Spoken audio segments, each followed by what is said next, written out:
Have you ever made your drawer boxes slightly too narrow for the slides that you put in and the space you have? Then I've got a real quick, easy fix for you.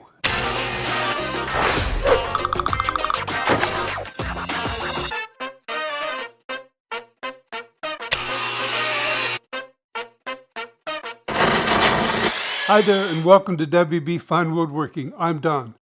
I'm working on a cabinet for my lathe and my grinder to sit on top of, and I've made some drawers. Now, because of something that came up, I made my drawer boxes a little too narrow for the slides and the opening. So I came up with a great fix, and this might help you sometime in the future as well. After I got the cabinets assembled, I carefully measured the space between the two slides. I made this setup on my table saw so that I could figure out how wide the bottoms of the drawers should be. I used my steel rule and a tape measure to do that. That measurement was carefully transferred to my Incra fence.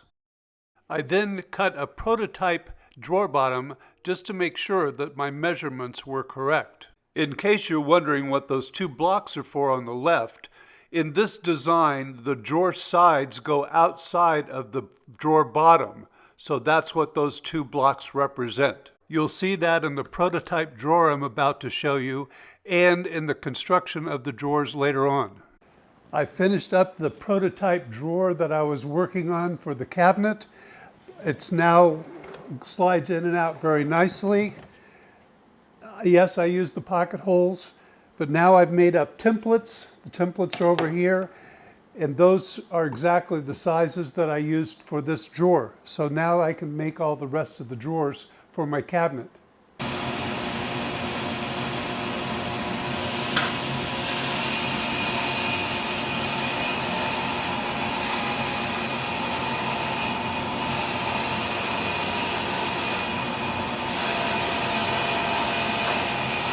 And when I checked it with the template, it was perfect. It was right on.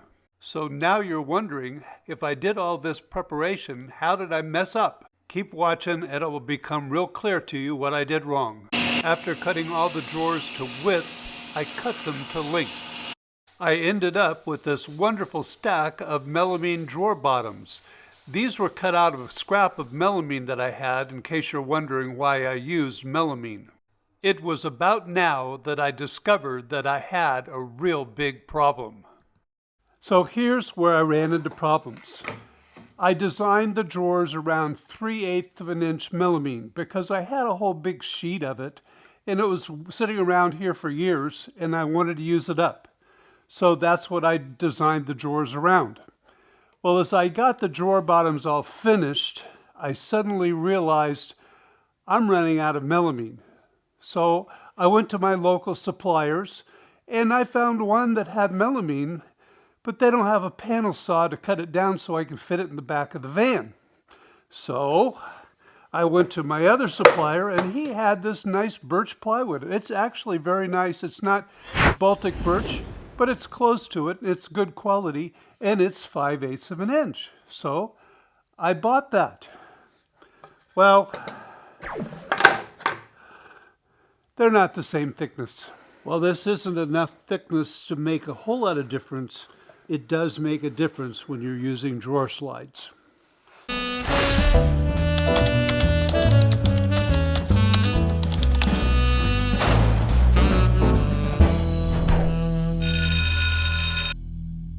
Since the drawer sides are connected to the bottom with pocket screws, I drilled pocket holes all the way around the drawer bottoms.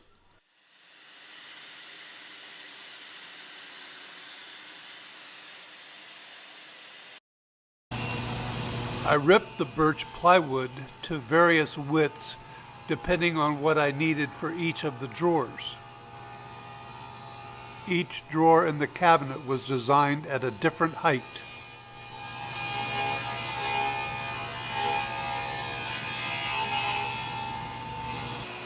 I managed to rip all the drawer sides out of about 2/3 of a sheet of plywood.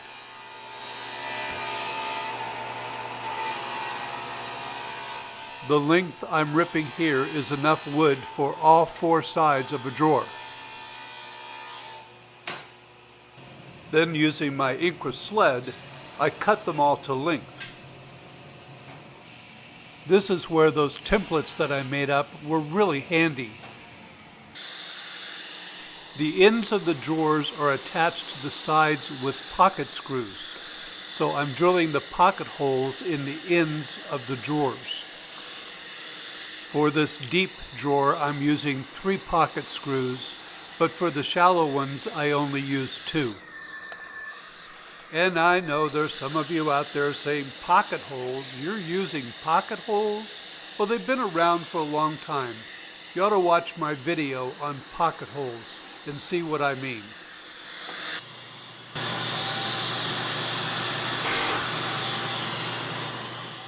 In case some of you want to know what that loud hissing noise is, it's my Festool CT dust extractor.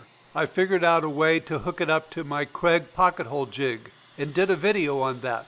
If you have a Festool dust extractor and a Craig jig, you might want to check out that video.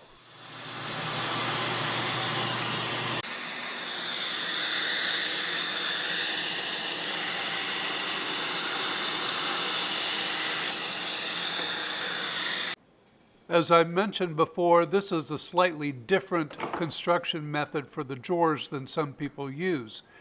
The sides are outside of the bottom of the drawer. As I move along in this segment, you'll see how all of this fits together and how everything is clamped up. This is a drawer construction method that I learned from Dave Stanton down in Australia.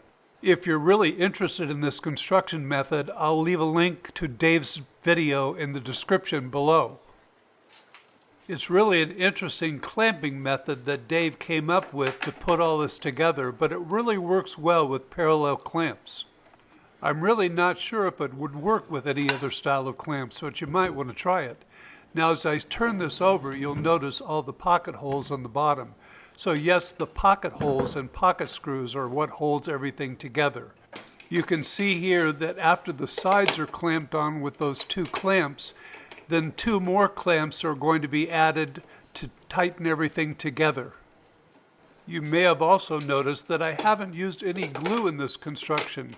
Glue really isn't necessary. The pocket screws are going to hold everything together. And yes, I probably did a little bit of overkill on the number of pocket screws that I used, but I did want my drawers to stay together.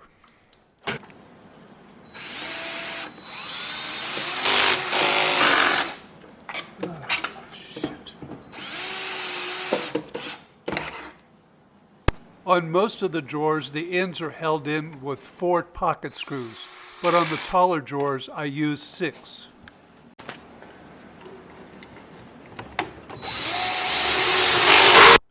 Now here you can see what I really messed up on. The thickness of the birch plywood is thinner than the thickness of the melamine. This is a comparison of the prototype drawer and the real drawer on top of it. You'll notice there's a gap on both sides. So this is where I had to come up with a smooth move to fix the problem. The first step in fixing the problems was to mark where the slides were going to go on the side of the drawer, and then drawing that across the whole drawer after I got it out of the case. Now for the solution. Edge banding. Edge banding, you say? Yes, edge banding. I decided to go ahead and see if it would work. So I'm using my edge banding tools here and putting 2 layers of edge banding on each side of the drawer. I figured that I had to fill up the gap somehow, and I thought that this would be an easy way to do it, and I had a lot of extra edge banding sitting around the shop. The edge banding that I had was 3/4 inch wide birch edge banding that I'd ordered by mistake. So I had plenty of it sitting around. Of course, I know some of you are out there saying, well, I'd do it differently. Yeah, I could have done it differently. I could have cut out strips of wood and fit them on the side of the drawers that would fill the gap. That would work as well. but the edge banding was just sitting around doing nothing, and I really didn't need it for anything. Besides that, since it's birch, it matched the drawer sides, and perhaps no one even noticed that I put it on there. All that really matters is if it works or not. So when I go to put the drawers into the case, we'll see if it works.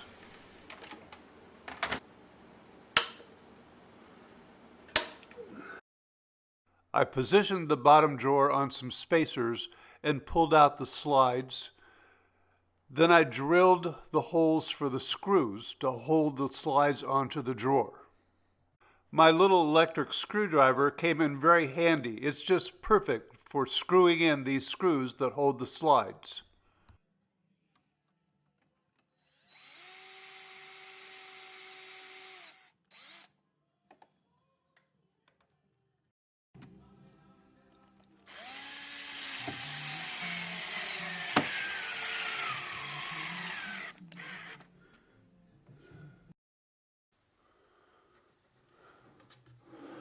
Now that's what I call real smooth and a great smooth move.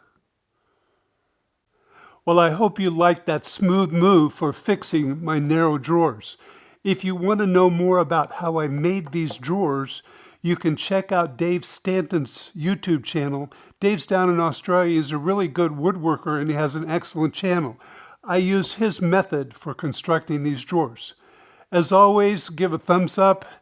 Like this, please share the video to friends, and thank you all very much for watching.